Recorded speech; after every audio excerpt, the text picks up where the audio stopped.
The following program is made possible by the friends and partners of Creation Today. Welcome to the Creation Today show, where we bring together interviews with experts and solid Bible teaching. Your host, Eric Hovind, affirms the ultimate authority of God's Word, the truth of creation, and why it matters to you. What if, just what if creatures, animals, and plants were actually engineered to anticipate, respond to, and track changes in their environment, not by accident, but completely by design? Today, we're sitting down with a man shaking the very foundations of mainstream biology. His revolutionary theory isn't just a scientific breakthrough, it's a complete paradigm shift. According to his theory, creatures don't adapt by random mutation and natural selection over eons and eons of time with this clumsy trial and error technique. Instead, they track, anticipate, and even respond to environmental shifts in real time. And they're using a built-in logic system, like engineered features that function like software and sensors and feedback loops, design.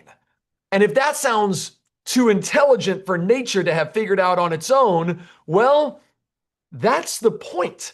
He's not just rewriting the textbooks, he is flipping the Darwinian script and putting the glory back where it belongs, in the hands of the Creator. So buckle up, this isn't just a conversation, it's a reckoning. And the one evolutionary biologists pray that you'll never hear. If you guys are new to the Creation Today show, I'm your host, Eric Hovind, and we are on a mission to disciple the world one person at a time. And today, that's you. We want to turn your stumbling blocks that keep people from seeing and hearing Jesus as the creator and the redeemer of mankind into stepping stones on your journey to know the real truth. Jesus, the way, the truth, and the life. To my social media viewers out there, if you like what you hear, please hit those like, follow, and subscribe buttons while we explore creation today. Now let's start the reckoning. Today we're joined by the president of the Institute for Creation Research and the leading voice in biological design theory. He is the man leading ICR's groundbreaking scientific research in developing a full theory of biological design. He brings incredibly deep insights and just powerful insights into the evidence for design, for intelligent design, and he does that through the scriptures, through the living word. Ladies and gentlemen, I'm pleased to present to you, and I hope you'll welcome with me, Dr. Randy Guliuzza. Dr. G, welcome to the Great Creation Today show, my friend. Well, thank you. What a great introduction. So good. Thank you very much.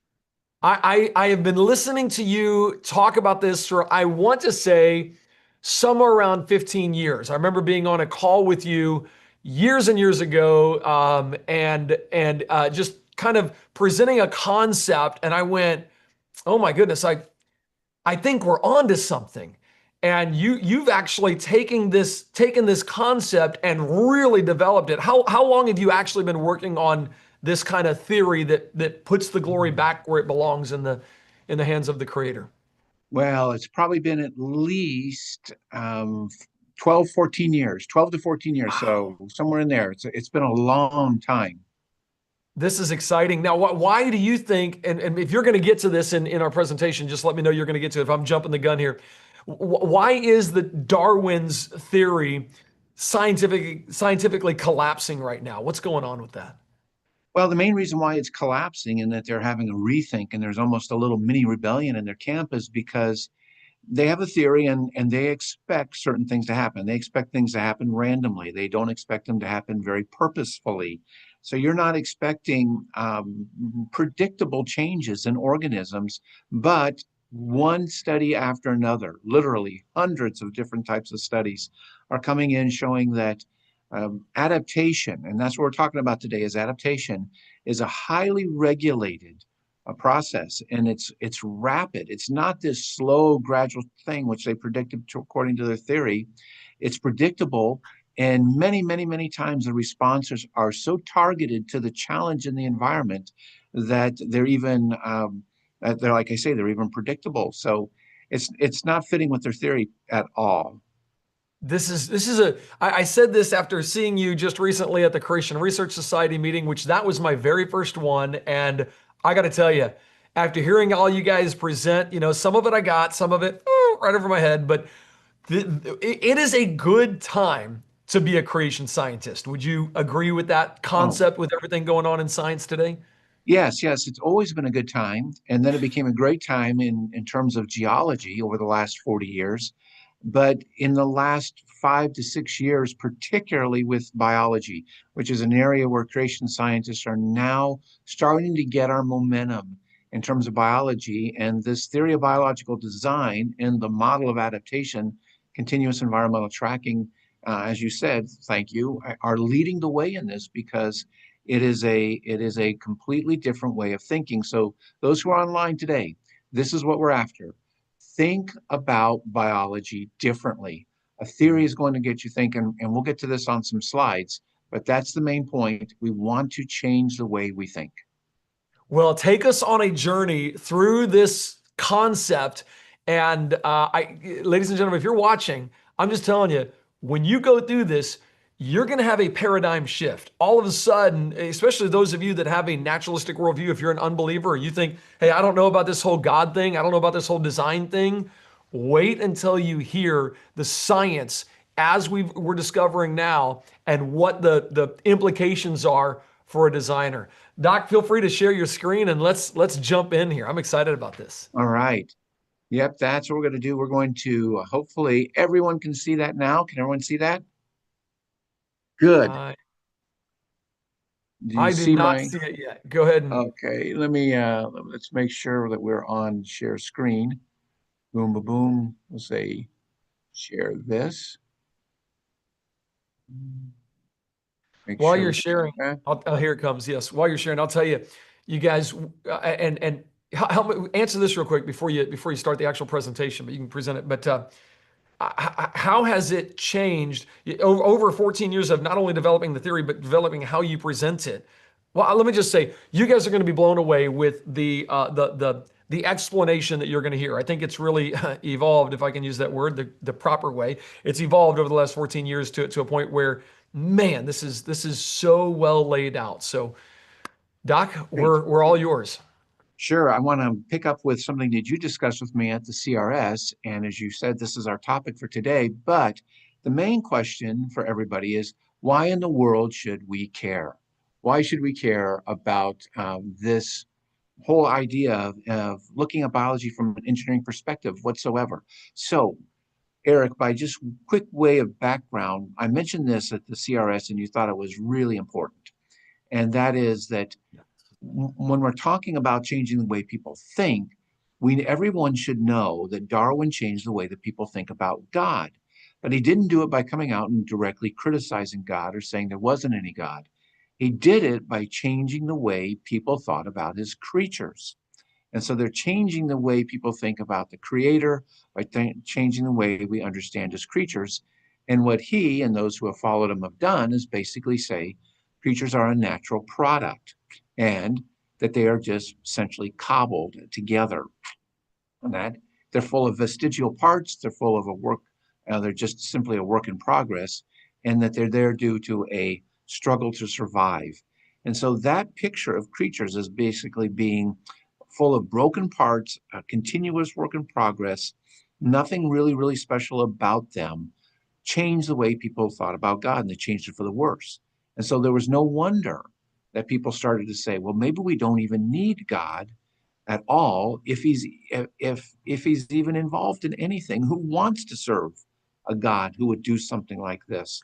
And so, in many, many ways, Darwin's theory was anti-design because, in so many ways, it just changed the way we saw God. So, you wanted to discuss that after we talked in our meeting. So, I wanted to bring this out for all the people who are watching today.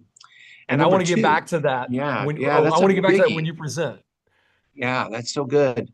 Um, and and and then we have to talk about. what it is for general revelation, because you mentioned that this was a biblical worldview. It's not just a scientific worldview, it's a biblical worldview.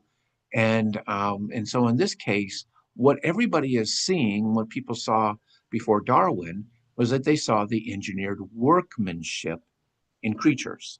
And that was a strong testimony that creatures were, in fact, created by God. Now, where do we find that biblically? Well, in Psalm 19, verses 1 to 3, it says the creation, and particularly the firmament, declares his handiwork. And not just his glory, not just that he's there, and all of that is really important, but it's a complete revelation, including his handiwork. And what's interesting in that passage is that David says that they don't speak, but they are speaking, and people are really hearing them on that. And then Paul picks up on that same theme in Romans chapter 1, verse 20. And these are the two main passages in Scripture which are speaking about the general revelation of God, where Paul says, invisible things of him, that is the creator, are visible from the creation of the world. In fact, they're clearly seen, they're plain, and they're understood by the things that are made. And as I mentioned at the CRS, that Greek word is used only one other time in the New Testament, in Ephesians chapter 2, verse 10, where it says we are his workmanship. So Paul is circling back right again with David that says we see the work of God, we see it by his handiwork and all the things that he has made. And so I would say, when we're looking at handiwork, this rock, it has a level of handiwork, but in some ways it's kind of a debatable type of workmanship. But clearly the heavens do show a breathtaking type of workmanship that's out there. There's timing, there's precision, there's regularity, and all of these things.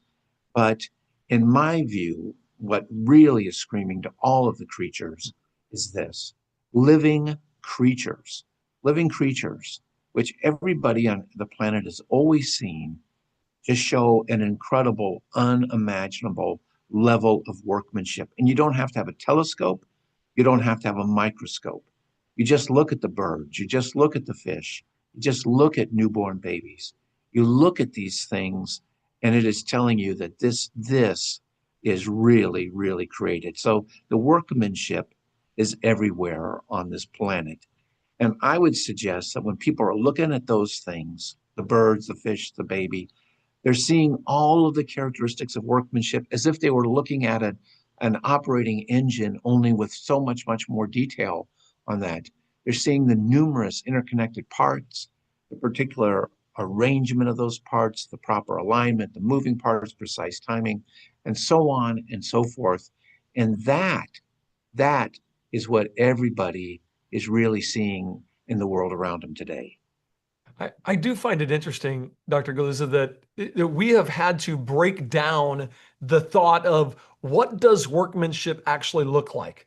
To be able to say, okay, it's numerous interconnected parts like you're showing. It's having those it's the fact that we have had to do that to try to prove to people there is a crafter, there is a creator, there's somebody who did this, is almost mind-boggling to me. And I guess I realize in today's culture, I was asked this in a service as a Q&A this Sunday, how do we know there's evidence for a creator? And I'm like, isn't it the fact that we've had to break this down blows my mind? Isn't it really obvious? So I find this interesting, but I'm glad we've had to do it. We've done the work of going all the way down to okay, let me get all the bare definitions for you. Let's really lay the groundwork. Yeah, exactly. And a lot of people, they intuitively see these things in living creatures. They see precise timing with creatures. They see moving parts. They see all of these things. It's good to articulate it. And in the past, everybody just intuitively knew this is what is the evidence of handiwork from a workman of any type. Evolutionists, of course, say that all of these things can come about by natural processes, but they're incorrect. The only place you see numerous interconnected parts are, one, when human beings create an engine. That's when you see it. And number two, you see it in living creatures, but you never see it You never see nature, aside from living creatures, which is the thing we're trying to explain anyway. You never see nature in and of itself put together numerous parts. You don't even see it put together two parts. And so you see all of these things in living creatures, you see it in living things, and that takes us to what I think general revelation really is. And general revelation, which is really speaking aloud to everybody, it's the engineered workmanship. It's more than just design. It's engineered. And anybody can design something. You and I could draw something on a napkin and we design it. But what engineering does is it ensures that it works, and it works efficiently, and it works in an optimized way. So, design is really too soft a word. Creatures are highly engineered, highly engineered. And when we see the corresponding things of engineered workmanship and man-made things, and they're operating in the same way in living creatures, I mean, that's really undeniable evidence that the creatures themselves were also engineered. And in my opinion, it's the primary, and as they say on the screen, the undeniable revelation of Christ's power, the power to do this, his genius to even think it up to begin with at such an incredible level, and his wisdom in order to get so many competing needs. And that's what engineering is able to do. It's able to solve competing needs, that you need something to be strong, but you need it to be light. You need things like that. And that shows wisdom, the wisdom to be able to do this. And so general revelation, though not sufficient unto salvation, it is a glorious way that the Lord reveals himself in a very tangible way that you and I can experience. That's beautiful. Well put. Love it. Yeah, it is so good. And the status quo amongst creationists, which of course is articulated in the classic work by William Paley, Natural Theology, is that creatures looked designed because they are designed. Or as we would say today, they look engineered because they are engineered. Unfortunately, the status quo today is, and this is what we need to change. We've been saying for 40 plus years that, well, Darwin's mechanism is true. In other words, we conceded random mutations. We were conceding the personification of nature by saying that nature can select, or nature only works on, or nature only acts on. We were conceding his mechanism, but then we were just saying it's insufficient. It can't do everything that Darwin's claiming it's doing. What we didn't realize at the time is just by conceding the mechanism, we're changing the way people think about God, because we're changing the way they think about the creatures, because we're telling people that the random mutations, the brokenness, the purposelessness that evolutionists are telling is fine. But we were conceding way too much. And in fact, all we were doing was promoting a lighter version of evolution, and thinking that if we say it's just insufficient, that's enough. What we need to do now is dump it, lock, stock, and barrel. Lock, stock, and barrel. It's gone. It doesn't even get you on the right playing field to even start to think that way. And we need to start thinking about creatures in a radically different way. In other words, it's not just enough to have an article that says antis defy evolution. No, that's true. Antis do defy evolution, but let's explain the engineering mechanism behind antis, and that'll glorify the Lord Jesus Christ even more than just saying, it's inconsistent, or it's insufficient, it's inaccurate, it's incomplete. Let's explain what is really going on in this world around us, and let's come up with a biblically consistent theory of biological design that helps creationists take the lead in asking very specific research questions and setting very precise research agendas, so that we're now out in front, we're framing the debate, we're framing the discussion of what's going on, and not just simply responding. Does that make sense? Oh man, this is what makes me say it's a great time to be alive, because we finally have the right perspective to view everything. Because you're right, even Christians for far too long have opted to, and this is what I want to get to later, have opted to believe, okay, if it is survival of the fittest, okay, well, how should I then act? How then shall we live if it really is survival of the fittest? This changes everything. This is powerful. It is powerful. And I'll just put a parenthesis in my thought here. Survival of the fittest got us derailed as well because it put us into a death-driven worldview. Yes. Death-driven worldview. And then we began to explain everything from the fall. But what we should have been doing is recognizing that the Lord made creatures to be adaptable from the beginning of creation. And so instead of going to the fall, in other words, accommodating Darwin's death-driven worldview, we should have been going back to the original creation and saying, however the Lord created these creatures to adapt then is likely the way that they're still adapting today. And so that's where we're at. That's why all this theological background is really important. And so now the question is, I was going to say, the question is, you got any science to back this up? You got any evidence to back up what you're thinking here? Yeah, exactly. And this is a question that an evolutionist posed to creationists. And it's exactly what you're saying. It's even more than evidence. He said, here's my number one question for creationists. He's throwing in the intelligent design people here too. What's your research agenda? So he's not even asking about evidence. He's saying, what are you going to do? That is, what do you do next? My biggest problem with this worldview is simply I've not heard, he says there, I've not heard of any positive consequences of research.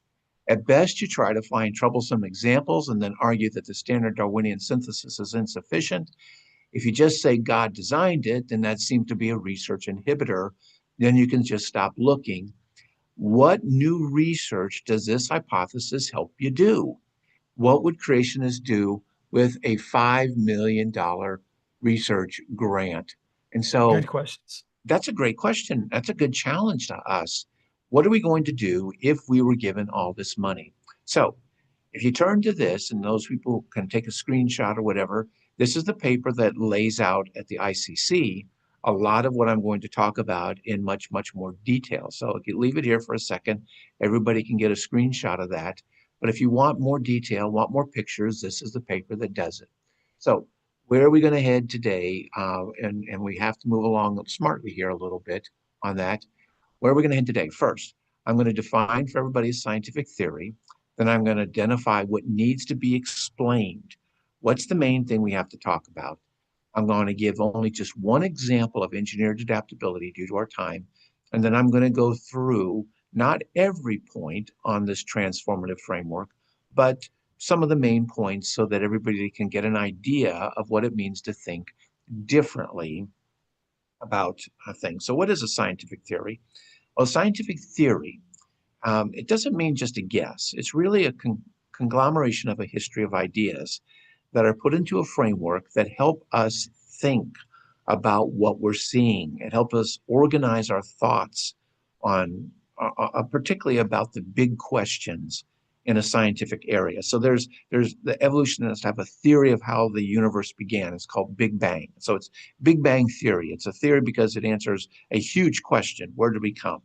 Evolutionists come up with a theory for the origin of life. It's not very good, of course, and neither is Big Bang, by the way, but it helps them to answer big questions. But the second thing it really helps them do is interpret what they're seeing around them. So when they see an adaptation, they think about it in a specific way.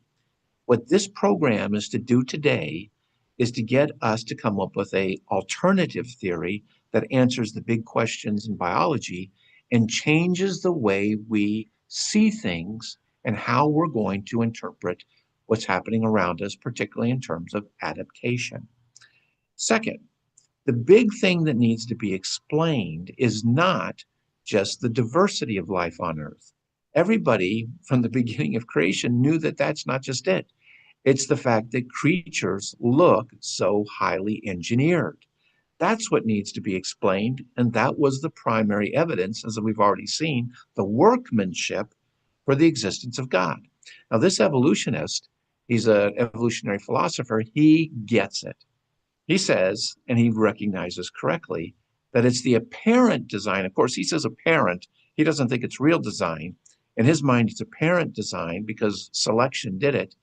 But it's the apparent design of organisms and their relationship between the organism and their environment? These are the big questions, the amazing facts of biology. So clearly, he sees that organisms look highly engineered, and he sees that they fit their environment really well, really well. Then all creationists should get this. Explaining these phenomena is the core intellectual mission of evolutionary theory. Evolutionary theory was put together for a purpose. It was to explain why creatures look so highly engineered without appealing to the engineer. So, creationists, this is why evolutionary theory is such a fundamental threat. It is going right against general revelation. And then he gives the answer. Natural selection is the key to solving those problems. And this is all of these italics are his italics. Selection is the big answer. Wow. And that makes sense. And so that's why you can't compromise with selection, because the personification of nature to select, act on, and favor is the way you get highly engineered creatures. Without an engineer, you project onto nature a type of intelligence that can select, that can see, save, and all of these other things work on and the like. So this is why the theory is so important that we reject it. And that's why it's so important that we come up with an alternative theory to explain it, not just try to punch holes in why their theory is weak. We need to show why their theory is fundamentally flawed and come up with a better theory for that. Enough defense, time for offense. Yes. That's it. So this is what everybody sees. He sees it. Everybody sees it. We see design and purpose. They go hand in hand. Engineers build things for a purpose, and that's why they design it. And the design is always built on those things for a purpose. And we see an overwhelming appearance of it in creatures. We see their purposeful behavior. We see how well they fit their environments. We see birds seem to fit the air environment so well. How do you explain that? You better come up with an explanation for how that happens. And in terms of adaptation, that's what we're going to talk about today. And then I want to give an example of CETs, since I did a previous talk on CVST on a program with you. I just want to give one example because it kind of illustrates what we're talking about here. So at previous scientific conferences, I put together a large poster that explains everything. And this is what you do to try to present your ideas and get it peer reviewed by your colleagues here. And as you mentioned at the introduction, organisms are using sensors, and they have innate logic, and they have an innate ability to respond, just like the people who are watching the show can see that autonomous car that General Motors built on the left. It's an older one, but I love it because it still shows the sensors are just all over it. And if you and I could take a cell and blow it up so everybody could see it, there would literally be thousands of little sensors all over the cell. Biologists call them receptors, but what they really are is they're sensors. And if we could dig inside, we would see the logic, and we would see how organisms are able to adapt. And if any one of those things are missing, if you can't sense what's happening around you, if you can't have a way to respond to that, and if there isn't some kind of logic telling you what to do, you can't respond. You're not adaptable. Ergo, I predict that organisms are using those exact same elements in order to respond to the world around them. So on the right-hand side of the screen, it says that these guinea pigs tweak their own DNA as they respond to climate change.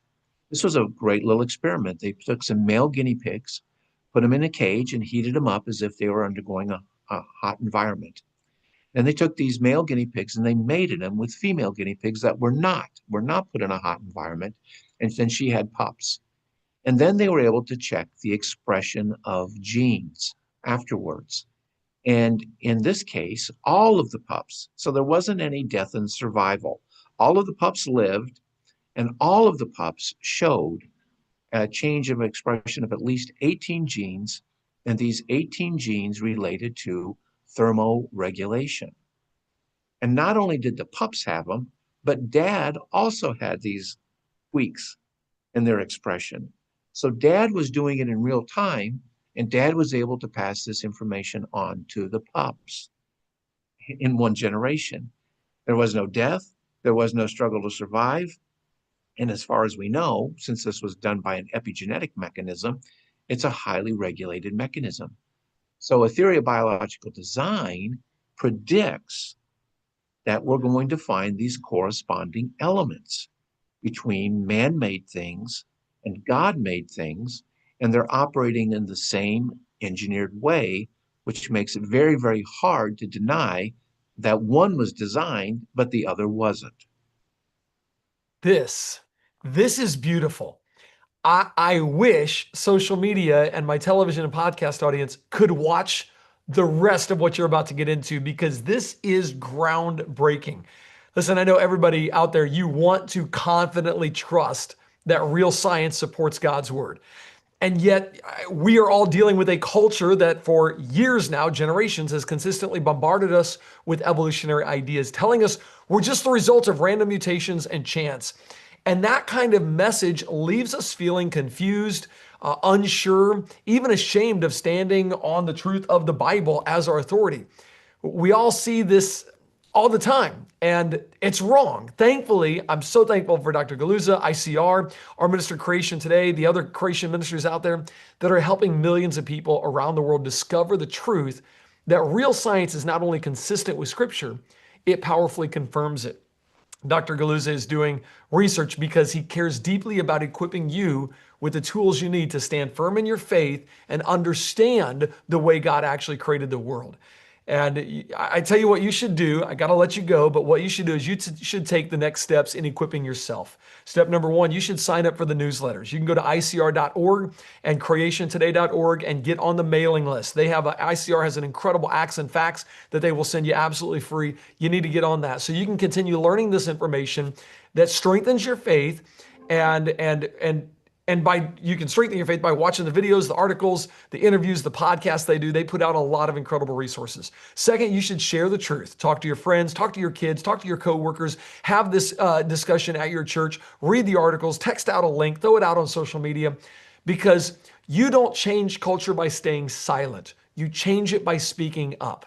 And then number three, I would invite you to join us. Would you support the mission of ICR by helping them spread the truth to the next generation? Would you not only get on their mailing list, would you decide to give a monthly donation to help the research they're literally doing? He's going to tell us about it in the second half. They're literally doing this research right now. And they're not getting the government. They didn't get the $5 million government grant.